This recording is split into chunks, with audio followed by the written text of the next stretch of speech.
Information about the world of running, inspiration to fuel passion and excellence, and ideas for making connections and finding community.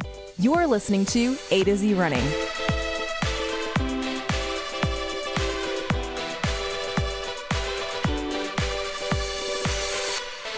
Welcome, everyone. Thanks so much for joining us. I'm Andy. And I'm Zach. This week is great. We have a lot of inspiring news to share about the world of running. I'm glad because we haven't shared anything inspiring or great yet. I mean, it's especially inspiring, I think. Don't you think? Yes, it is. Yes, it is. New York Marathon just happened, so we'll recap a little bit of that. But we are talking this week about training with excellence. And you may think, oh, you've already talked about that, but we're diving into some new aspects of it. It is a very broad topic, so we're kind of honing in, narrowing down, giving you some actionable takeaways. And hoping to kind of wrap the topic up and tie it off nicely, at least in our current understanding. Absolutely. And we also have Adam Holka, of course, coming back, who is our expert. Bringing him back. And he is a physical therapist at Endurance Rehabilitation, specializing in endurance athletes. Yeah, so working with distance runners, and the topic this week being how to do the things that you need to do to avoid the key injuries that are so common among runners. And if you did miss last week, you will definitely want to listen to that because there is some key insight. Yep. So he gave us the problems last week. This week he's going to give the solutions. Stick around for the end of the episode to hear from Adam. Now let's dive in.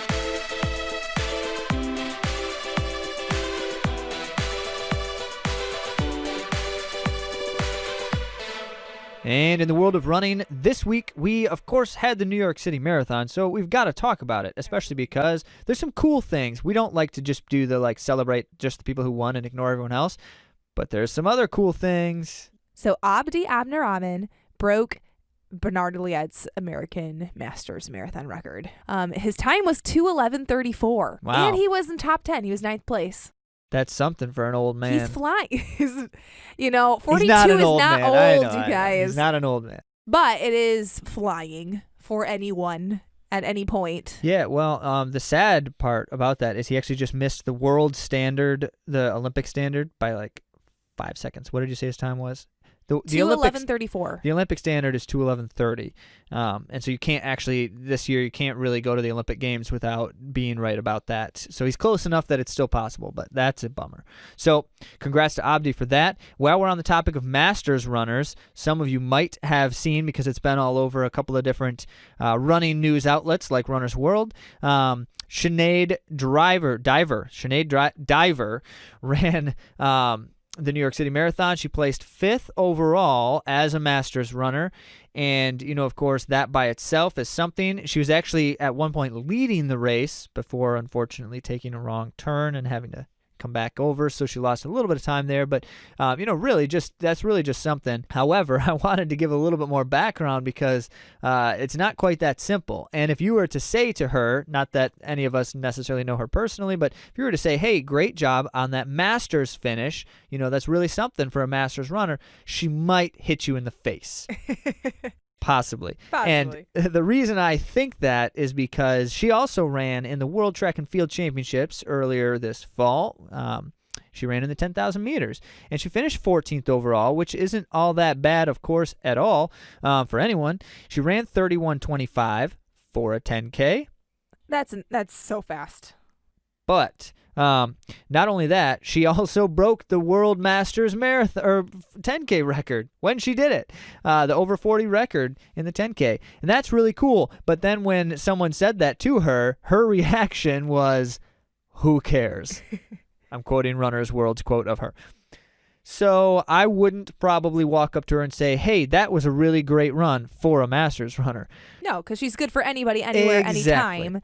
Yes. Exactly. So that's probably the reason that she is feeling that way. The last thing is also to do with the New York Marathon, and this is just an amazing event. It always is. And Runner's World put together an article about some inspirational runners, and I found it very moving. I don't think you can really get far in the sport of running, especially in distance running, without being overwhelmed by some inspiring story. And I just wanted to mention, there's a few of them. There was a few that were never supposed to walk again. An NYPD officer that wasn't supposed to walk again. She had to learn to walk, and then she ended up running and finishing the marathon. There's also a former Army sergeant that crossed the finish line in a robotic exoskeleton. Excuse me as I bumble over that. Paralyzed from the waist down, right? Paralyzed, yes. And New York Marathon, amazing. They allowed for her to do that over 3 days and completed the last 4 miles on Sunday. This is an incredible feat. She had been training for a year, going up and down stairs, trying to get this robotic to connect with her brain. And there's a lot of science that I don't really understand completely. But Zach, you have a little bit of experience. I've got some right? background working with this kind of stuff, just a little bit. So when I was teaching at the Aviation Academy High School, we were doing some work with this with the robotics department on neural uplink robotics. Wow. Hardware. And so we're talking about prosthetics mostly. That's where the science is devoting its attention largely. And in a situation like this, or even like an amputee kind of situation, the technology allows for people to wear a thing, or even they're exploring some implants into your head that monitor your brain activity and then control the robotic implement via your brain activity. So you're cool. literally, we're talking cyborg level Star Trek technology here. You're literally controlling an implement that you are not attached to in any way except for your brain activity. Yeah, and I love that they revealed in this article, though, that there had been a lot of training involved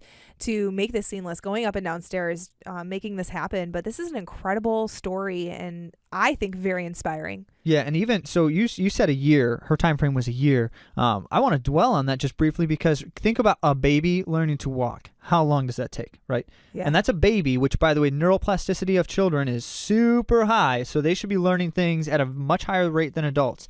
The same thing's applying here, neuroplasticity, because you have to relearn how your brain outputs are operating this foreign body that's somehow connected to you. And so, yeah, she's having to learn how do I think about this leg so that it actually moves up and steps down on the stair, or, across 26.2 miles. Yeah, so it's an incredible feat. So congratulations to Terry Veriline. So some great inspiration from the front to the back, if you will, of the New York City Marathon. Inspiring stories abound. We could only cover just a couple of the ones that stood out to us, but many congrats to everyone who ran, and I'm sure that you've got some stories, whether your own or some others, so we'd love to hear those too if you want to share them.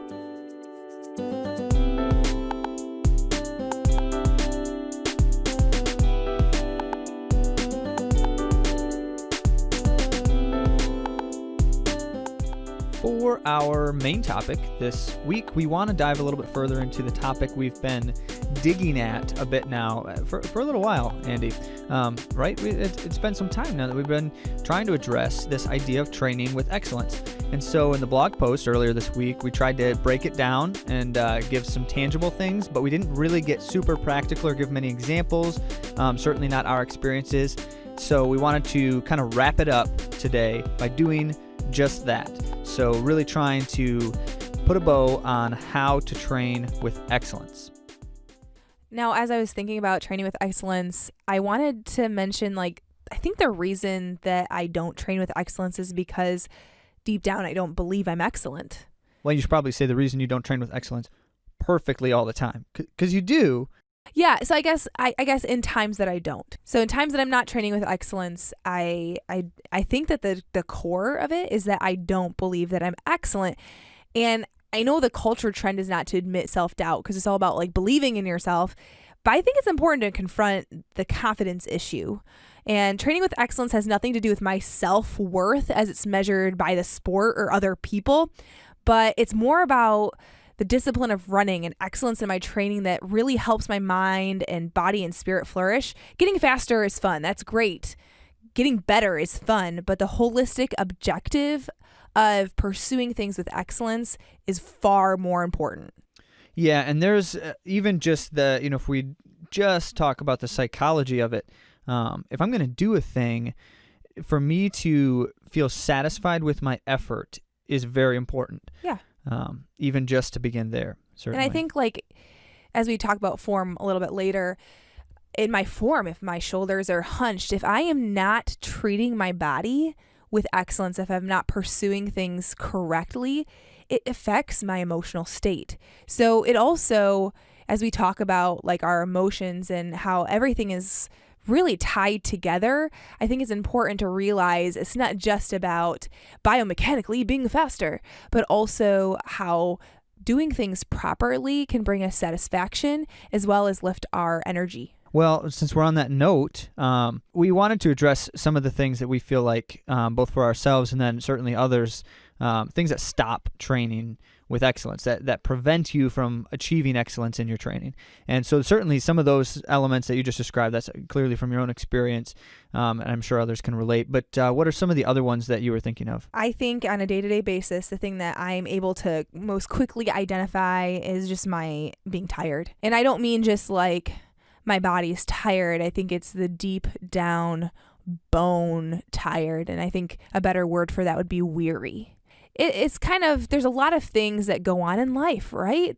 Our lives are so complex, and things that happen, we're always responding to it, whether we are processing it and healing from it, or it's there and we have yet to discover that it's bothering us or that it's even a hurt. So I think that when at least the last couple years when I've been like physically tired, I've also realized that I'm deep down bone tired and I just need rest. Yeah, there's probably two elements involved in that. The one is just the prolonged weariness that babies gave us during that. So yeah, certainly just sleeplessness, or even if you're sleeping, I mean, you understand if you've got something that's just dragging at you emotionally for a sustained period of time, then that produces that kind of weariness. And kids can do that because you're totally emotionally invested in them. Yeah. And so, and relationships in general, actually, any relationship can do that. And many do, even good ones, because you're just devoting your emotional energy to that relationship. So on a smaller scale then too, even within a period of prolonged weariness, and I would, contrast that with even just mental weariness, something like depression or despairing, even any of those kinds of things. Within that, we still see kind of like a bit of ups and downs throughout. And one of the things, so I'll bring in some science on this too that can be helpful for all of us. Daniel Pink wrote the book When, something about, I can't remember the subtitle, it's like The Secrets of Perfect Timing or something. And in that book, he discusses how we respond physically, emotionally, mentally to just even times of day. And so there's a little bit of variation from one person to another. There's some different kinds of people in terms of daytime, but most of us follow a pretty similar pattern, which is, first thing in the morning, not necessarily too early, but first thing in the morning for whomever, for whatever time that means for us, tends to be a highly energized time. It's a time when we're a little bit more productive once we've kind of gotten started, if you will. And then right after lunchtime, or kind of that early afternoon period, there's a kind of slump that happens. It's emotional and cognitive and certainly physical slump. That's why, the afternoon nap is a real thing. And in many cultures, it's an actual thing as well. So there's that. But then we kind of see an uplift in productivity happen again after that slump. Whether or not we actually rested during that slump, we tend to see kind of a little resurgence. And then before, the kind of the fall off at the end of the day when we're just tired. So there's something to that. But even more, Dan Pink studied how physical activity responds to that. And he found in their studies that you actually can, in terms of working out during certain times of day, during the first part of the day, certainly first thing in the morning, your body is better able to build strength and grow in like strength, muscular capacity, those kinds of things. Higher degrees of performance after that afternoon slump, when you have a little bit of a resurgence there, especially if you're well rested. But we can debate that in a lot of different contexts. But what this really speaks to me, Andy, is as you're talking about weariness, I know for myself, those times when I feel the most weary tend to be when I'm trying to run, is after my day has already happened substantially, whether that's, if it's on a weekend. If I try to do a long run in the afternoon on Saturdays, it's significantly harder for me to motivate to do it, but also just for me to get my body into the groove. It's harder later in the day than it is earlier in the day. And interesting. Yeah, and in many ways, certainly some of you listening can probably relate to that, and others can say, I'm not sure that's true for me. But the science does support that there's a consistent trend to that as well. And so whether that's true specifically for you, or just finding what are the times of day when you physically respond better to activity. And we see kind of those peaks and valleys happen in a longer sustained sense, certainly, but also even just within a single day. So it's important to recognize that. Now, there's a couple others here on the list. I did want to just mention, for me, one of the things that tends to stop my excellent training the most are distractions. When there are distractions present while I'm trying to engage with training, and it doesn't even matter what the training is I'm trying to do. I'll give you an example today. I was just trying to, get myself ready for a simple 40-minute cross-training workout on a zero runner, and everybody was around. I was trying to work out after work today, and so the boys were around. Andy was trying to do something too, and so there's just distractions present, and it was harder. It wasn't, of course, it's harder to just do it when there are people demanding attention like little kids, but it was also just harder to want to do anything. Like, I didn't even want to get started. And it's hard to explain that outside of the simple fact that I was just distracted, and the distraction was keeping my attention away from my immediate goal there. And that can happen to me any time of the day, and something as simple as just if I have my phone out when I'm trying to get ready for a run and some of those things, it always demotivates me. Without fail, if my phone is out while I'm trying to get ready for a run, I am less motivated, and it's harder for me to get out the door and go running.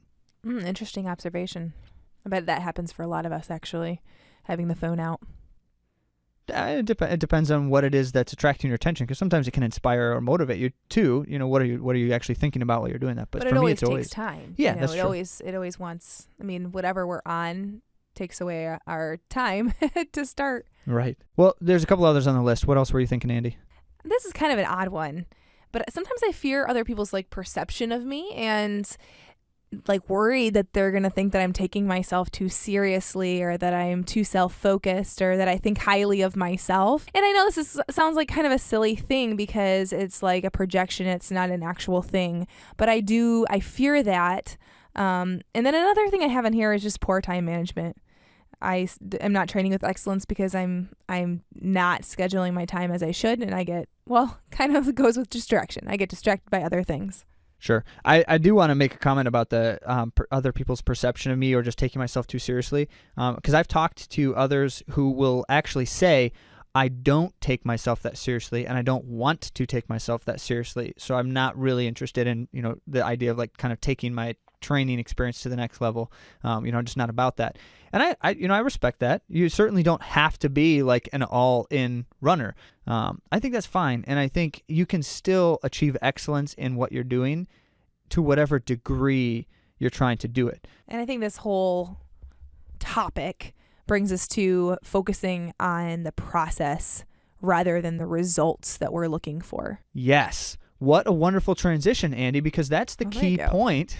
That's the key point that I took away from that dynamic from the Passion Paradox book that I've mentioned a couple of times now. They said, get better at getting better is kind of the synthesis here. And I mentioned that in the blog post earlier this week as well. And I think the fundamental key to process over product with this kind of thing as a runner is understanding the most important points, the key facets of that process. We have to know what contributes to our running experience to know how to get better at those things.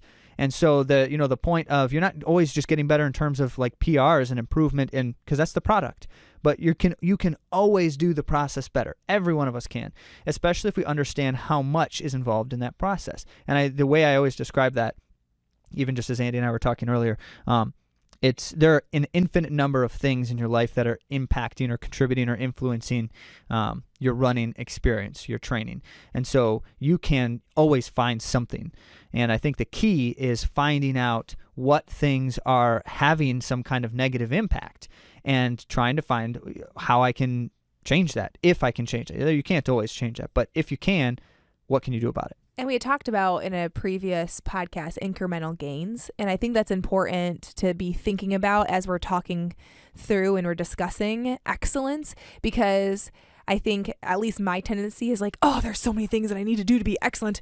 And I feel overwhelmed at the thought of trying to be perfect and doing everything immaculately. And that's not the point. I'm very satisfied, everyone, that I am stretching, doing mobility occasionally doing some like core and exercises, that is my incremental gain.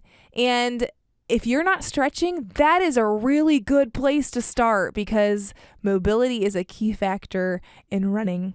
I want to give a totally different kind of example about this incremental gain thing that's just so fascinating to me. And I'm trying so hard to remember where I read this. It was in a book, and I think it was in the book about how to become a self-learner. I don't remember what the actual title of that book is. But so this guy is writing about all of these ways that you improve yourself, incremental gains, right? And he gives the example of Benjamin Franklin. You ready for this? This is really interesting. So Benjamin Franklin, as we all know, was certainly an impactful figure historically. Well, one of the things that he did personally, and you don't see this a ton in his writing, which is why it's interesting, he outlined what he believed to be, it was like 12 or 14 of the most important, the most fundamental character attributes. And it was things like humility, companionship, like key things, important things. And then what he would do throughout, I don't know if it was like his entire life or just a significant portion of his adult life, certainly, he would spend like 2 to 4 weeks focused on 1 or 2 of those characteristics and trying to find ways to better develop it, to foster it in himself.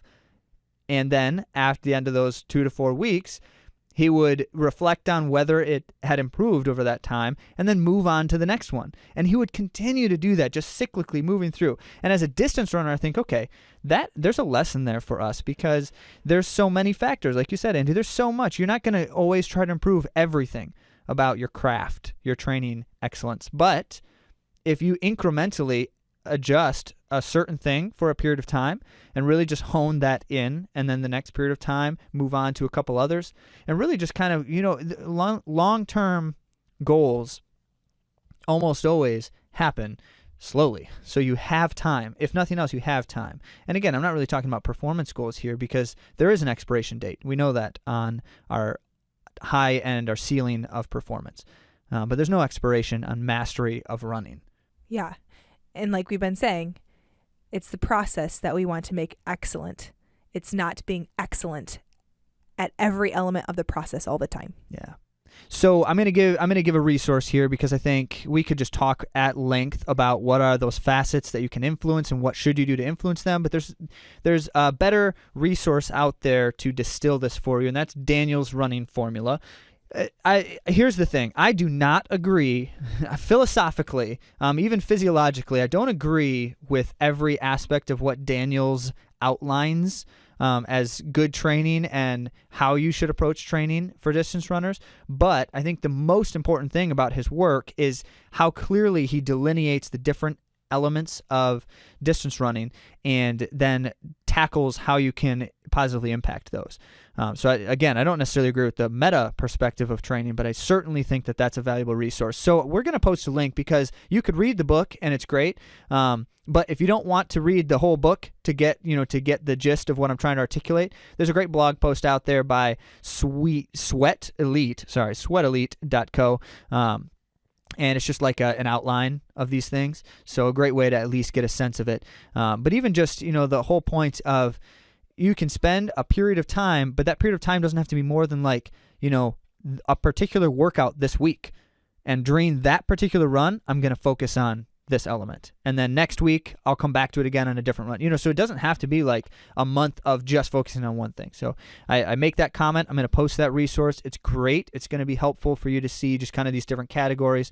But, in its simplest form, we're really talking about things like strength and mobility, running economy. We're talking about aerobic capacity and lactate threshold, those kinds of categories. And how do you influence those things? What he doesn't get into are some of the broader life-related categories. How do your family situation or your relationships and social situation, your job, certainly that, your self-perception, and how does that impact your running? And so Andy mentioned that with her own earlier.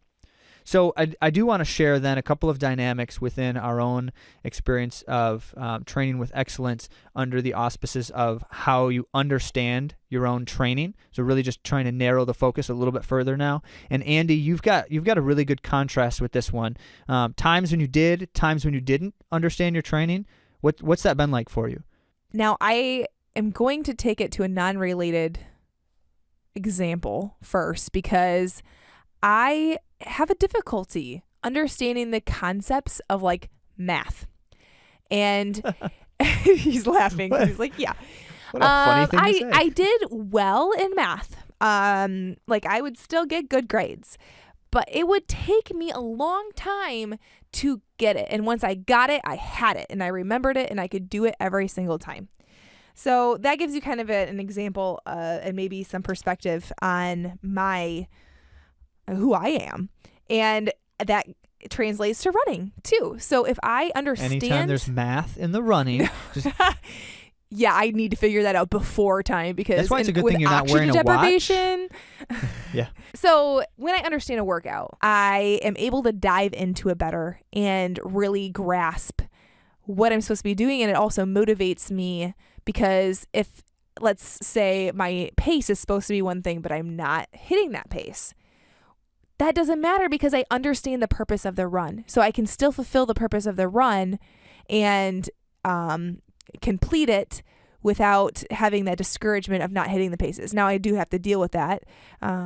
It's a human thing, I think, when you don't achieve your expectations. Well, I do want to just draw on an example that you share with me quite a bit on that, which is the time in, I think it was high school, right? The time when you had a workout that you were supposed to be doing and you were struggling with it. And so enter Dave Hodgkinson.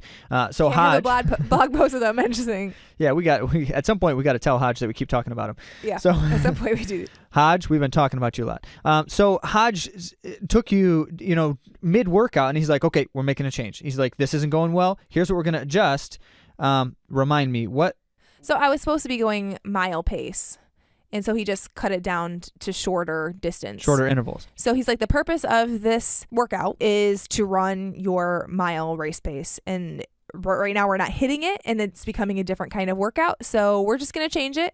It's fine. We're just going to do shorter intervals. So two things at play there. The first is understanding the purpose of the run. Obviously, he knew that and he communicated that to you, the purpose of this run. In that instance, it was running economy. So anytime you're doing mile pace repeats, you're not talking about necessarily fitness building nearly as much as you're talking about running economy because that pace is just a little bit too aggressive. And Hodge is a master at that. Yes, he is. So running economy being the goal. And then the second element, so you understand the purpose of the run. The second element is how can you adjust in a situation like that to still achieve that purpose? And the answer was simple for Hodge, understanding that. And it was, if we need to really make sure we're grasping the running economy side of this workout, it doesn't have to be that long of an interval. Let's shorten the intervals so you can make sure you're hitting that high-end aggressive pace without blowing up your legs because you were struggling with the pace at a longer interval. That, by the way, is really hard to do by yourself on the fly without really just a studied approach to, why am I doing this run? What can this run look like if I need to make changes to still achieve that purpose? And it was really helpful for me, Zach, when you told me about the purpose of the steady state runs. And even though I just feel terrible, you were telling me, like, I would rather you do steady state effort for 8 miles than try to end up doing like what feels like a tempo and cut it short to 5. Here she is trying to run this, harder effort. It was near tempo type effort thing in terms of just because she was struggling. But it doesn't need to be that hard because the point of the run is simply to achieve an elevated aerobic state. And there's such a big window there of what has value that so many of us don't think about something like that. But it doesn't have to be that fast as long as it's still elevating your heart rate to a decent enough aerobic state. The point of it was to get in the amount of time, the volume of running at that elevated state. So I'll give just an example then in my own experience. This one actually points to when I was coaching high school. So any of you WAMA athletes out there listening, yeah, I'm talking to you, Grant, because I know you're listening. So Grant was on the team when I was coaching West Michigan Aviation Academy's high school cross country. And the background there, the very short background is the school had no sports, 0 sports. and decided, okay, what's an easy sport to add? Well, cross country happens to be pretty easy to add, kind of a low upfront cost scenario. So we were like, all right, let's start a cross country team. Now, starting a cross country team at a school that had no sports generally suggests that these athletes had very little, some of them certainly did, but most, or many at least, had no experience in cross country, or potentially even no experience in any sports, organized sports at all. And so what does that mean? That means that just the level of understanding is low. And that's fine. There's nothing wrong with that. I think most high schoolers. Absolutely. Pretty low. Yeah, and if any of you coach middle school, I know a few of our friends do. So I know some of you might be listening and you might coach middle school, and you can relate to that. Understanding is low. That being the case, I took the approach, and I don't think that this is terribly unique to me, but I took the approach that I wanted to make sure that these new runners understood everything we were doing, at least to the extent of why we were doing it, to influence our ultimate goal. And I kept that really simple. I just want to make you stronger, better, faster, right? That was kind of the ultimate goal in that sense. So everything we did, I could always tie back to that. And if I couldn't, I wasn't going to do it. I'll just tell you that right away. And if an athlete could say, hey, I don't get why we're doing this, you explained it to me and that doesn't make sense, that would raise in my mind a question of maybe we don't need to be doing it that way or do it differently. Even down to, so this is, Grant, you can confirm this if you want to. One year we were getting ready for the regional meet. We had qualified for regionals, and we were getting ready for the meet. Actually, I can't remember. Does everyone qualify for? I think everyone qualifies for regionals. So we're getting ready for the meet, and we knew that year that it was going to be on a course that was especially uneven, just lumpy ground all over the place. And so one of the things I told the varsity team that was getting ready then was we needed to add in an element in our routine that better strengthened our ankles. It's not that our ankles were weak. It was the end of the cross-country season, so a lot of that was in place, but we really hadn't intentionally focused on some of that, and I was concerned that the instability would impact performance, as it often does in cross-country. So I gave them this really funny drill routine that so many of you are familiar with, something, many of us call them ins, outs, ups, downs, things like that. Well, I added a few different things. We did several elements there of this routine, and it was funky looking. It was kind of awkward, but all I had to do is explain to these athletes, this is why we're doing it, and this is why it's important, and they bought right in, no question, because we understand why that's going to help benefit our ultimate goal. And I guess that's the one takeaway that I want to just emphasize is with these brand new runners, as I'm coaching, I coached there for 4 years, as I'm coaching these brand new runners, I don't think I really struggled at all with buy-in. And the reason why was large part because there was no need to doubt why we were doing the things we were doing. And if you can understand that, as Andy was saying, my mental state, my mindset when I'm engaging with that training is so much better when I understand why. So there's a lot to that. We can get into the specifics of, why do you do an easy run at a certain effort and why do you do those so often? And this is another point where I seem to disagree with a lot of common running plans out there, but I think the easy run is actually one of the most important elements in the majority of your training phases. But, getting into all of that really just speaks to the point of, go back to like Daniel's running formula that I mentioned earlier, understand the 7 or 8 different facets there and the kinds of things that impact them, and then really get a sense for what is it that I need the most of and how do I develop that well as I'm reaching toward my goal.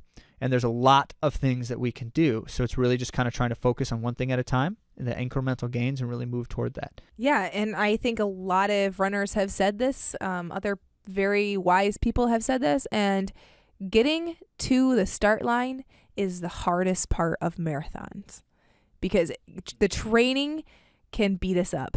So focusing on doing these things with excellence in our limited time, doing things well, will help us get to the start line in the best shape possible. Yeah, and you know what? That's a great transition into our expert advice for the week. So we got Adam Homolka coming back on in just a minute, and Adam is going to talk about some of the key things that you need to do for your body to be ready to run and engage with the training you're trying to do. So last week he talked about some of the common ailments that impact runners. This week he's going to inject now what can you do about it, and especially long term, how do these things get you to the start line healthy and strong?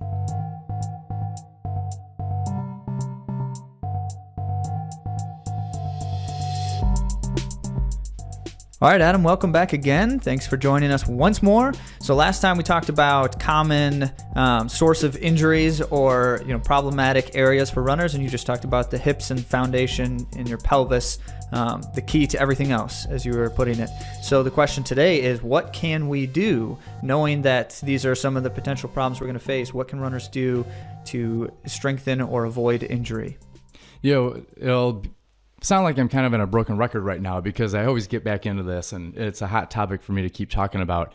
But once we've kind of identified that there is some instability within the foundation of someone's hips and in the pelvis, that's going to end up leading into Achilles tendonitis. It's going to lead into IT band syndrome and tendonitis, bursitis up and through the hips. Maybe some runner's knee where it's an inflammation of the cartilage behind the kneecap. So all those things are really common. Most runners who've been doing it for a while have experienced some of that to some degree. And they're always hot buzzwords because, everything is called a syndrome, which means that it's a collection of symptoms and there's not one specific cause of it. So we have to put all those pieces of the puzzle together so that we can collectively treat the syndrome and not just look at where the pain is showing itself. Many cases, unless there's just like a blunt force trauma to an area, or a surgery or something, those we know there's pain because of a certain event. But with most runners, that's usually not the cause. Take out the people who might slip on some ice or hit a curb because they're not paying attention too easily, and slip on a cone in Andy's case. Slip on a cone, perhaps, and they fall. They get a good scrape. They smash their kneecap into the ground. We know why it's sore right there, so we work on that acute injury. But most runners are going to have chronic injuries that have built up over days, weeks, months, maybe even years at some time. The common pattern that I've seen is that there's just a lot of tightness in people's hips and a lot of weakness in people's hips. And some of that is just due to a lack of attention to those areas, a lack of attention to warm up or cool down activities. We have a lack of time in our society anymore to where when someone gets a chance to get out for a run, it's get home, throw your shoes on and bounce out the door, get back inside and throw your shoes off and get back into real life with very little attention to any sort of warm up or any sort of cool down or stretching afterwards. And we just are a little bit more sedentary throughout our normal day. A lot of people are sitting at desks or in meetings, computer work, on their phones, driving from meeting to meeting. All these are just very sedentary parts of our day, which just make our butt muscles glorified cushions. We don't use them until we want to stand up and then jump up for a 10-mile run after we've been sitting for 6 to 8 hours a day. And you just can't make up that lack of activity throughout the day in your first quarter mile of a run and expect you to feel good with that run. So most of my experience has shown me that a very common way that we can reduce the risk of injury, let me just say it like that, because we can't always prevent injury, but to minimize that risk of injury, really keeping our hips mobile, most specifically our hip flexors, keeping our hip flexors stretched out because they get to be sitting in a very shortened position all throughout our day. And then we ask them to do a whole lot of stretching and leg lifting as we go through our runs, throughout our runs. So there's specific ways that we can do a dynamic warm-up prior to our runs so that we can get our muscles activated, just wake them up, get them doing some things that we want them to do over a long period of time while we're out for a run. And all we're really doing is trying to truly just wake them up, say, hey, this is what I'm going to want you to do for a long time. So let's just wake up now and get things moving. So there are a series of dynamic warm-ups that mimic our running form, but really slow it down and specifically target muscle groups. So whether it be our hip flexors, our hamstrings, our glutes, our calf muscles, we can wake all of them up with just a few really easy, simple movements that can make the first half mile of your run feel a whole lot better than just simply tossing your shoes on and going out for a run. Another good thing is if you don't necessarily have that time to do 3 to 5 minutes worth of dynamic warm-up drills, is just take that first mile of your run easy. Just let your body adapt to that new activity that you're doing. You got your shoes on, you're in a hurry to get all your clothes on, especially in winter now. It's going to take half an hour for you to get all the necessary apparel on so you don't freeze while you're out running. So let your body adapt to that relaxation of running. You're getting into your running form. You're shaking off the tightness and the weakness of the day. Start off nice and easy. There's no sense in jumping into race pace right out of the gates. For one, it's not going to feel good. For two, you're really going to put yourself at risk for straining something or just getting yourself really tight. And then the rest of your run, you're just not going to have that muscle activation. And then another good thing that we can do to kind of minimize that risk of injury is just make sure you have the proper equipment that you need. I mean, as runners, it's really easy. We need shoes. Everything else is negotiable. I mean, you can run in blue jeans if you really want to. Not necessarily the preferred choice, but you can. You can run in basketball shorts like I did in high school cross country for many years. But shoes are something that you really shouldn't skimp on. Be prepared to spend $100 to $160 on a pair of shoes, knowing that those shoes are going to carry you for 300 to 400 miles. And it just kind of varies based on your running style and your body type, how long those shoes do last for you. But don't skimp on those. Make sure you're turning your shoes over pretty regularly. Try to maintain a good mileage log so you know roughly about how many miles you have on a pair of shoes. Or just look for those signs that your body is telling you that you need more cushion. I will typically see it in the bottom of my feet getting a little bit more sore either during or after runs, or my calf muscles starting to fatigue a little bit more a little earlier during my runs, or just in general, my knees and my hips making a whole lot more noise when I wake up in the morning, getting out of bed and moving around. Those are some ways that I listen to my body when I know that my shoes might be wearing out and I'm just not getting that cushion and that shock absorption that I need from them. So don't skimp on shoes. Keep a good contact on your mileage for those, and that just makes the rest of your systems feel a lot more comfortable. So it's not necessarily just me getting old when I feel that way. Maybe it's actually just that I need new shoes. Let's just blame it on your shoes. Great. I love that one. Awesome. Well, I appreciate that, Adam. So I know that you've got a couple of resources that we can see and share to show some examples of some of those, especially like pre-run drill routine kind of thing.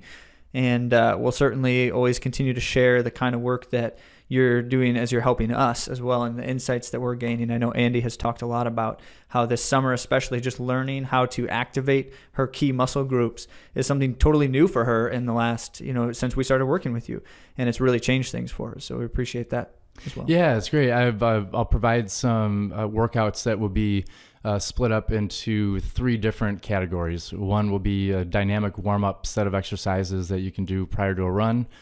Or after. They're just as good to be stretches. I'll also provide one that's just a very good basic foundational hip and core strengthening routine, and then also some static stretches that can be done after you're done running, so that you can take that time and let your muscles relax and gain a little bit more flexibility. So those will be available for you here soon. Great. Well, thanks so much. Thanks again, and we'll look forward to the next chance to have you on. Yeah, I appreciate it. Thanks.